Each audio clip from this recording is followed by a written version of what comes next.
कुमार सुरतौ के इस नए संस्करण में आपका स्वागत है। श्री रामचरितमानस के सुंदर कांड में अभी तक हम लोगों ने देखा कि विभीषण राम जी के शरण में आ चुके हैं। राम जी ने उनका तिलक लगाया और उन्हें लंकाधिपति घोषित किया।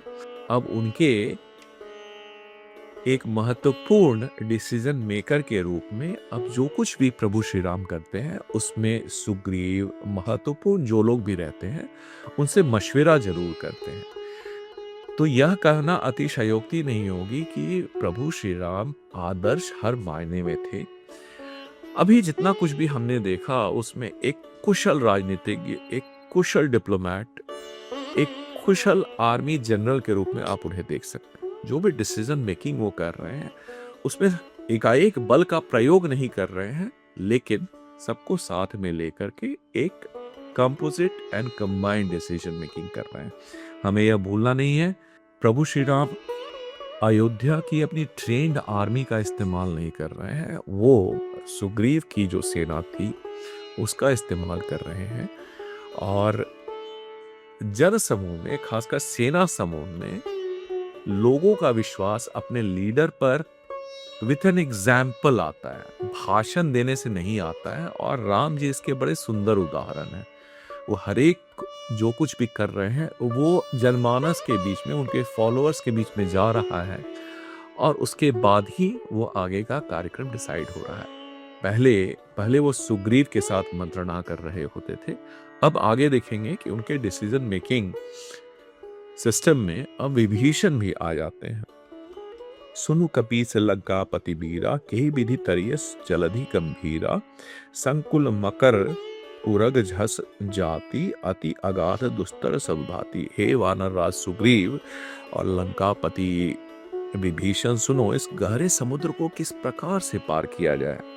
संकुर मगर, हर तरह के सांप मगर जीव जंतु इसमें वास करते हैं। इतनी बड़ी हमारी सेना है, आखिर हमें लंका तक जाना है, तो इसका कोई विधि बताइए।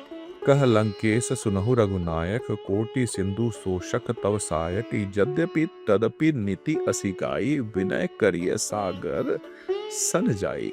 विभीषण ने कहा कि आपके एक बाण से करोड़ समुद्र तो यूं ही सूख जाएंगे, लेकिन ऐसा नीति है कि सबसे पहले आपको समुद्र से प्रार्थना करनी चाहिए, उनसे विनय करना चाहिए और उसके बाद ही नीतिगत तरीके से आपको समुद्र पार कर अपना आक्रमण करना चाहिए।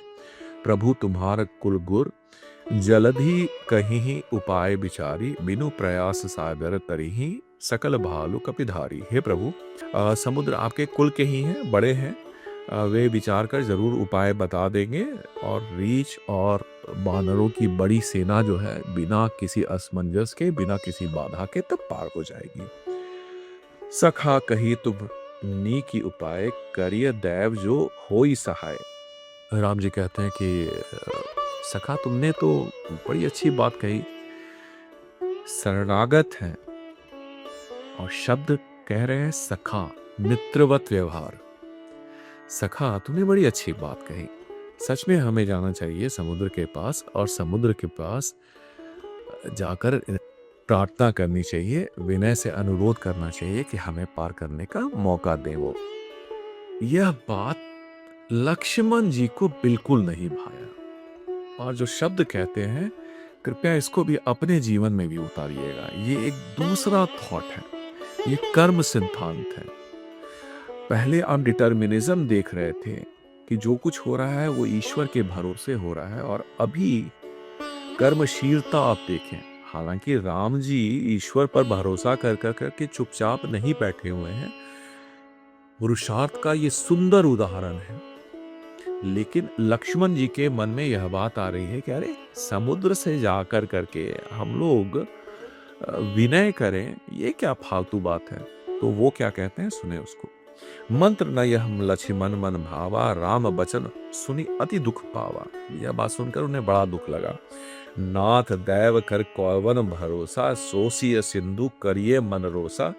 ये दैव का कौन भरोसा है, ये क्या आप कर रहे हैं भैया।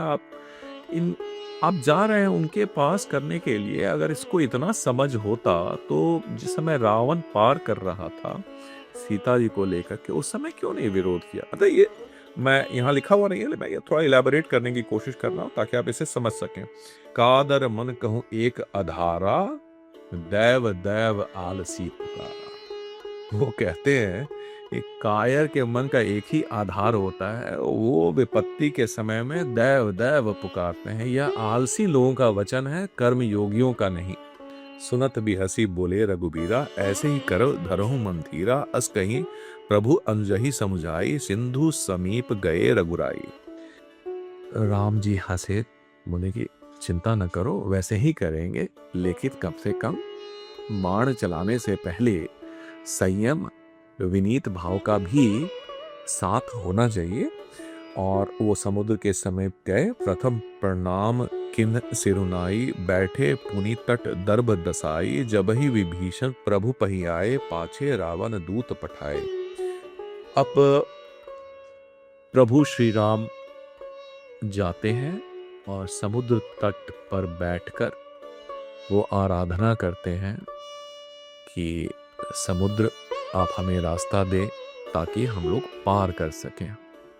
यहाँ तक के विश्लेषण में आप यह बात तो निश्चित तौर से समझ सकते हैं कि बल का मतलब हमेशा उसका उपयोग करना नहीं होता है। बल के साथ जिम्मेदारी भी महत्वपूर्ण होती है। और अगर आप पुरुषार्थ के साथ हैं तो इसका मतलब यह नहीं कि अगर आपको शक्ति मिली है तो उसका आप निशंक होकर उसका इस्तेमाल करें। कभी कभी धीरज धरना भी एक महत्वपूर्ण अंश होता है। प्रभु श्री राम ने यही किया।